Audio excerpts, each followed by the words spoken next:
ओम नमो भगवते वासुदेवाय। ओम नमः शिवाय। हर हर शंभो। आपस्तम तीर्थ, शुक्ल तीर्थ और श्री विष्णु तीर्थ की महिमा। ब्रह्मा जी कहते हैं आपस्तम तीर्थ तीनों लोकों में विख्यात है। वह स्मरण करने मात्र से समस्त पापराशि का विध्वंस करने में समर्थ है। आपस्तम एक मुनि थे। वह परम बुद्धिमान और महायशस्वी थे। उनकी पत्नी का नाम अच्युसूत्रा था। वह पतिव्रता धर्म का पालन करने वाली थी। मुनि के एक पुत्र थे जो कर्की नाम से विख्यात थे। वह बड़े विद्वान और तत्ववेता थे। एक दिन उनके आश्रम पर मुनि श्रेष्ठ अगस्त जी आए।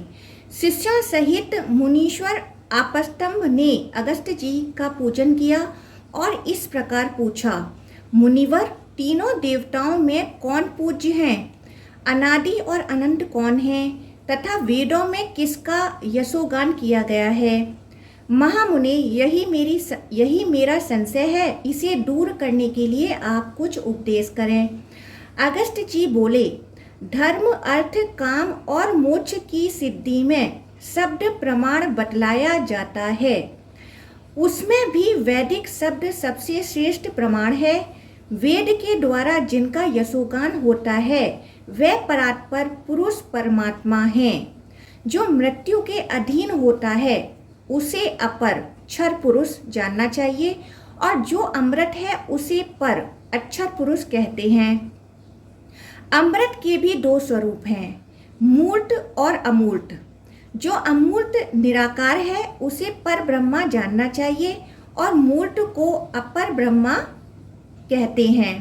गुणों की व्यापकता के अनुसार मूर्त के भी तीन भेद हैं, ब्रह्मा, विष्णु और शिव। ये एक होते हुए भी तीन कहलाते हैं। इन तीनों देवताओं का भी वेद तत्व एक ही है, उसे ही परब्रह्मा कहते हैं। गुण और कर्म के भेद से एक के ही अनेक रूपों से अभिव्यक्ति होती है। लोगों का उपकार करने के लिए एक ही ब्रह्मा के तीन रूप हो जाते हैं। जो इस परम तत्व को जानता है वही विद्वान है, दूसरा नहीं। जो इन तीनों में भेद बतलाता है उसे लिंग भेदी कहते हैं। उसके लिए कोई प्रायश्चित नहीं है। तीनों देवताओं के रूप एक दूसरे से भिन्न और पृथक पृथक हैं। संपूर्ण साकार रूपों में पृथक पृथक वेद प्रमाण है। जो निराकार तत्व है वह एक है। वह उन तीनों की अपेक्षा उत्कृष्ट माना गया है। आपस्तंभ बोले, इससे मैं किसी निर्णय पर नहीं पहुंच सका। इसमें जो रहस्य की बात हो उसे विचार कर बतलाइए। अगस्त जी ने कहा, यद्यपि इन देवताओं में परस्पर कोई भेद नहीं है, तथापि सुख स्वरूप शिव से ही संपूर्ण सिद्धियां प्राप्त होती हैं। मुने, पराभक्ति के साथ भगवान शिव ही आराधना करो। मुने, पराभक्ति के साथ भगवान शिव की ही आराधना करो। दंडक आरण्य में गौतमी के तट पर भगवान शिव समस्त पाप राशि का निवारण करते हैं। महर्षि अगस्त की यह बात सुनकर आपस्तंभ मुनि को बड़ी प्रसन्नता हुई। उन्होंने गंगा में जाकर स्नान किया और व्रत पालन का नियम लेकर भगवान शंकर का स्तवन करना आरंभ किया। आपस्तंभ बोले, जो काष्ठों में अग्नि, फूलों में सुगंध, बीजों में वृक्ष आदि, पत्थरों में सुवर्ण तथा संपूर्ण भूतों में आत्मा रूप से छिपे रहते हैं, उन भगवान सोमनाथ की मैं शरण लेता हूँ। जिन्होंने खेल खेल में ही इस विश्व की रचना की, जो तीनों लोकों के भरण पोषण करने वाले तथा उसके रचयिता हैं, संपूर्ण विश्व जिनका स्वरूप है और जो सत असत से परे हैं, उन भगवान सोमनाथ की मैं शरण लेता हूँ। जिनका स्मरण करने से देहधारी जीव को दरिद्रता के महान अभिशाप और रोग आदि स्पर्श नहीं करते तथा जिनके शरण में गए हुए मनुष्य अपनी अभीष्ट वस्तु को प्राप्त कर लेते हैं, उन भगवान सोमनाथ की मैं शरण लेता हूँ। जिन्होंने पहले तीनों वेदों में वर्णित धर्म का साक्षात्कार करके उसमें ब्रह्मा आदि देवताओं को नियुक्त किया, और इस प्रकार जिन्होंने 2 शरीर धारण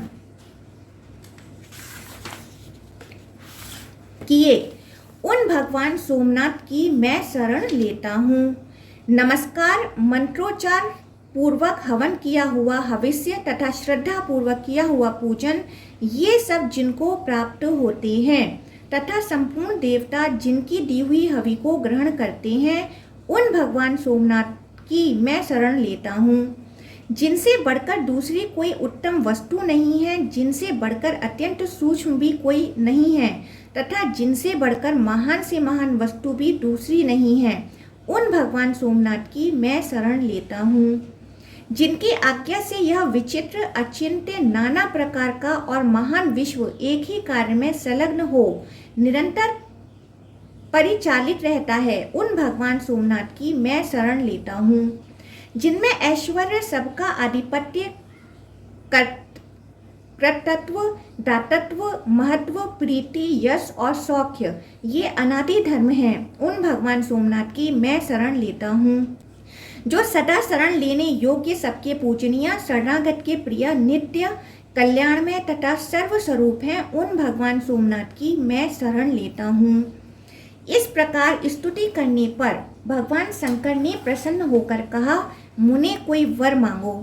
आपस्तंभ ने कहा, मेरा और दूसरों का कल्याण हो। जो मनुष्य यहाँ स्नान करके संपूर्ण जगत के स्वामी आपका दर्शन करे, वह अपनी समस्त अभीष्ट वस्तुओं को प्राप्त करे। भगवान शिव ने एवमस्तु कहकर इसका अनुमोदन किया। तब से वह तीर्थ आपस्तंभ के नाम से प्रसिद्ध हुआ। वह अनादि अविद्यामय अंधकार राशि का उन्मूलन करने में समर्थ है। शुक्ल तीर्थ मनुष्यों को सब प्रकार की सिद्धि प्रदान करने वाला है। उसके स्मरण मात्र से संपूर्ण अभीष्ट वस्तुओं की प्राप्ति होती है। भरद्वाज नाम से विख्यात एक बड़े धर्मात्मा मुनि थे। उनकी पत्नी का नाम पैठीनसी था। वह पतिव्रता धर्म का पालन करती हुई पति के साथ गौतमी के तट पर निवास करती थी। एक बार मुनि ने अग्नि और सोम देवताओं के लिए तथा इंद्र और अग्नि देवताओं के लिए पुरोडस खीर बनाया। पुरोडस जब पक रहा था, तब धुएं से एक पुरुष प्रकट हुआ जो तीनों लोगों को भयभीत करने वाला था। उसने पुरोडस खा लिया। यह देखकर मुनि ने क्रोधपूर्वक पूछा, तू कौन है जो मेरा यज्ञ नष्ट कर रहा है? ऋषि की बात सुनकर राक्षस ने उत्तर दिया, मेरा नाम हव्यग्र यज्ञन है। मैं संध्या का पुत्र हूँ। प्राचीन ब्रह्मसी ज्येष्ठ पुत्र मैं ही हूँ। ब्रह्मा जी ने मुझे वरदान दिया है कि तुम सुखपूर्वक यज्ञों का भक्षण करो। मेरा छोटा भाई कली भी बलवान और अत्यंत भीषण है।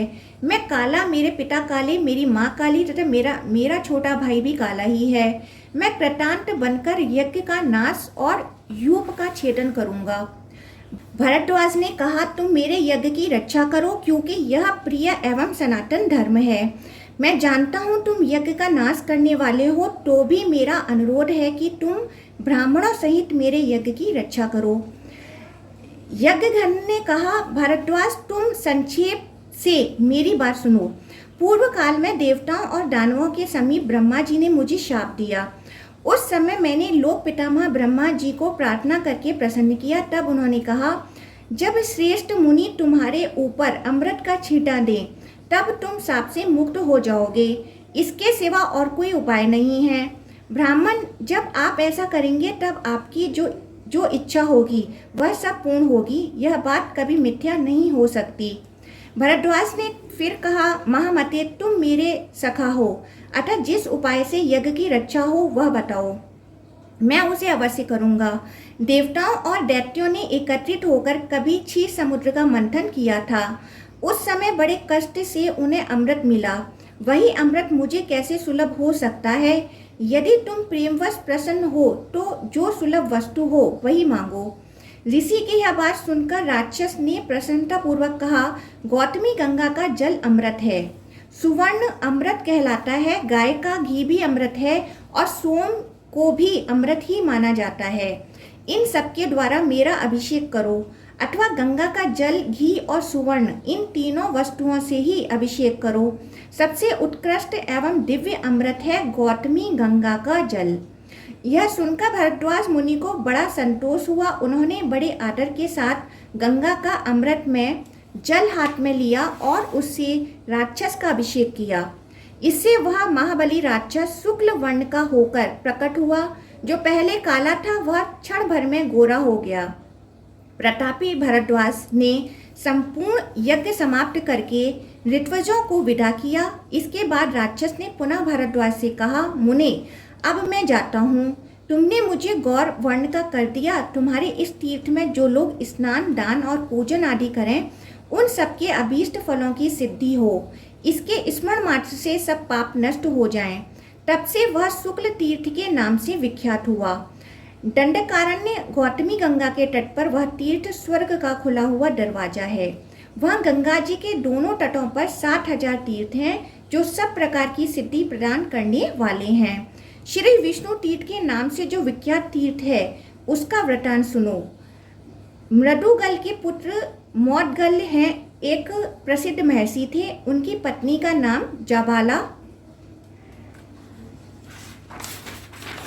जबाला था।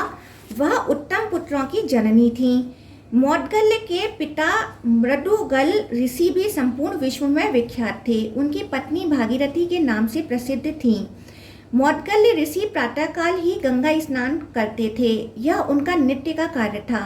गंगा के तट पर कुश, मिट्टी और समी के फूलों से वे प्रतिदिन भगवान का पूजन करते थे। गुरु के बताए हुए मार्ग से अपने हृदय कमल के भीतर वे प्रतिदिन भगवान विष्णु का आह्वान करते थे। उनके आह्वान करते ही शंख, चक्र और गदा धारण करने वाले लक्ष्मीपति जगन्नाथ गरुड़ पर आरूढ़ हो तुरंत वहां आते थे। फिर मौदगल ऋषि के द्वारा यत्न पूर्वक पूजित होने पर वह कुछ काल तक उन्हें विचित्र विचित्र कथाएं सुनाया करते थे। कथा वार्ता में जब तीसरे पहर का समय हो जाता, तब भगवान विष्णु उनसे बार बार कहते, बेटा अब अपने घर जाओ, तुम बहुत थक गए होंगे। इस प्रकार भगवान के आग्रह करने पर वह घर लौटते थे। उनके जाने पर भगवान देवताओं के साथ अपने धाम को लौटते थे। मौदगल भी प्रतिदिन कुछ लेकर अपने घर आते और पत्नी को अपना उपार्जित धन देते थे। मौदगल की पत्नी जबाला बड़ी पतिव्रता थी। उसके स्वामी साग, फल अथवा मूल जो कुछ भी ला देते, उसे ही लेकर वह उसका संस्कार करती और पहले अतिथियों, बालकों तथा अपने पति को परोसती थी। इन सबको भोजन देकर वह पीछे स्वयं अन्न ग्रहण करती। जब सब लोग भोजन कर लेते, तब मौदगल्य मुनि प्रतिदिन रात में प्रसन्नता पूर्वक श्री विष्णु के मुख से सुनी हुई कथाएं सबको सुनाते थे। इस प्रकार बहुत समय व्यतीत होने के बाद मौदगल्य मुनि ने पत्नी, पुत्र, भाई, बंधु और माता पिता के साथ उत्तम भोग भोगे और अंत में मोक्ष भी प्राप्त कर लिया। तब से वह तीर्थ मौदगल्य तीर्थ और श्री विष्णु तीर्थ के नाम से प्रसिद्ध हुआ। वहाँ का स्नान और दान भोग एवं मोक्ष देने वाला है। यदि किसी तरह उस तीर्थ के नाम का श्रवण अथवा उसका स्मरण हो जाए, तो भगवान विष्णु प्रसन्न होते हैं और वह मनुष्य पापों से मुक्त होकर सुखी हो जाता है। वहाँ गौतमी के दोनों तटों पर 11,000 तीर्थ हैं, जो स्नान, दान और जप आदि करने से सब पदार्थ देने वाले हैं। ओम नमो भगवते वासुदेवाय। ओम नमः शिवाय। हर हर गंगे।